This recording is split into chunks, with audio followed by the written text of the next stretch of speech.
Money in the Bank. Talk to me about it. Is this the highlight of your career so far? Is this the biggest pay-per-view you're going to be involved in? I'm going to be involved. No, I'm surely going to be involved in more pay-per-views. But so far, yeah, it is the biggest match of my career. I had a small involvement at WrestleMania, which I got to be honest with you, I never thought I would ever have that opportunity, especially with Rey Mysterio. Team up with him, reform the LWO. It's just one big night after one big night, and it keeps coming. And Money in the Bank this Saturday in London at the O2 Arena, it's going to be magical.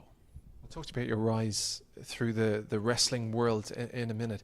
But talk to me about Money in the Bank, because it is a very unique pay-per-view. I was just talking to Bailey and Austin Theory. So you're a luchador, so you're okay with heights, I assume, and ladders as well. It's a few things that can go very wrong very quickly. Yeah, absolutely. I was doing some interviews this week, and one of the questions that kept up popping was, what's the biggest threat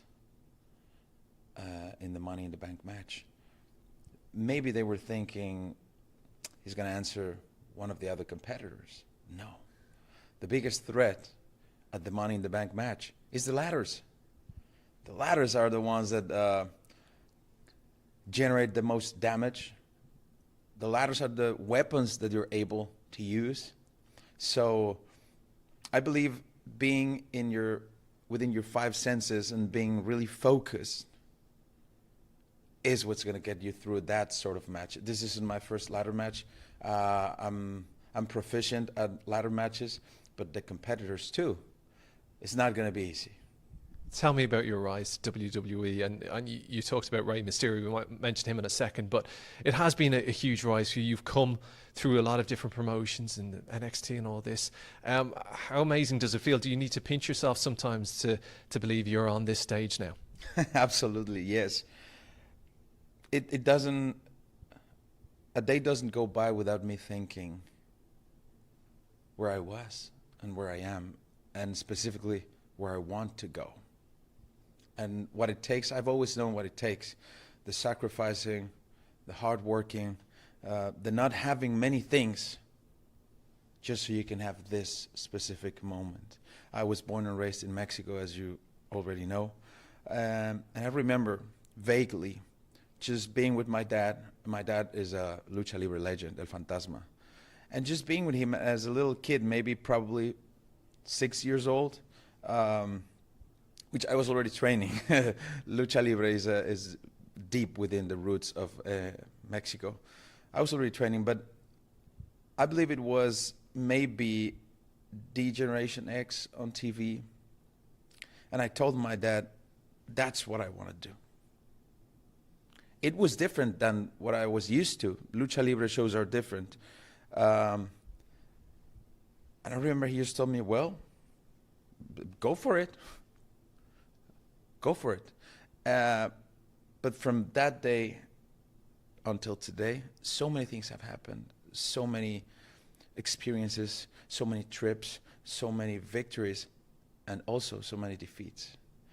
Defeats that might have taken me out of the road, but we have a saying in Mexico, cuando te caes del caballo, ¿qué es lo que haces? Te levantas. And I believe it's also in English, if you fall off the horse, you stand up and get back on it, you know. And I've done that several times. So me and the horse, we're good friends now. And every time I fall, I just get back on it. And right now, just being on the road with Rey Mysterio, teaming up with him, and then doing my own things as a solo superstar, it's just amazing. And it just reminds me every single day that I have to keep working and working and working and sacrificing, of course, because success, especially the success I want, requires a lot of sacrificing, and I'm willing to do it. Stefan, I just have to ask you about Rey. Obviously, he's been around, probably 20 years maybe in the WWE or so, roughly. Was he somebody you always looked up to, somebody who has helped you along the way? And he is obviously the Mexican, god of wrestling almost, so to speak. He is indeed the greatest luchador of all time. And I sometimes say, and I've said it on interviews, I am the best luchador that exists today. But he is the greatest luchador of all time. And just to be around him makes me better. Learning from him, being on the road with him, and just having the opportunity to receive all this advice from him directly, it's just incredible, because I did grow up.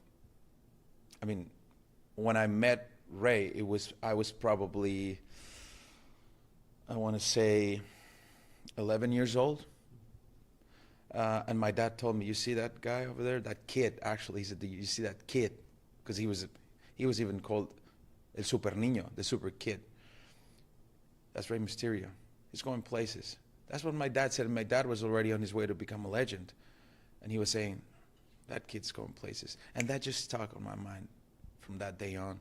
And eventually, we got to chop it up in WWE, of all places. And then we had the opportunity to have that moment at WrestleMania. Wow. It's just, I could reflect on it on, and the reaction would always be the same. I'm amazed, I'm happy, and yes, sometimes I have to pinch myself to remember, wow, look where you were, look where you are, but more importantly, where you're going. Listen, finally from me then as well, obviously, I said to Austin, I said to Bailey that the 9 to 5 job is Smackdown, Raw, the pay-per-views all around Canada, America. I'm sure you get to go home to Mexico the odd time. But coming abroad to do foreign shows to fans who don't get to see you that often, the atmosphere might be a little bit more heated than normal. Is that something that you really look forward to? Do you enjoy the traveling? Absolutely, yes. And this is important to convey to all of the W universe, because you've heard people say, well, the hardest part is the traveling. And it really is. Just making the towns, making the cities, making the stadiums, the arenas, the halls. But I was born into this industry. It is a business, yes, that's how I was taught, but it's a lifestyle. And I was born into it. So since I was a little kid, I was traveling with my dad, making towns, making cities, making arenas. And then eventually, that was one of the things that he told me when I decided to finally, I graduated from college, and the decision-making process was stopped there. And he told me, what do you want to do with your life? If you want to carry on with the legacy, el legado del fantasma, you can do it.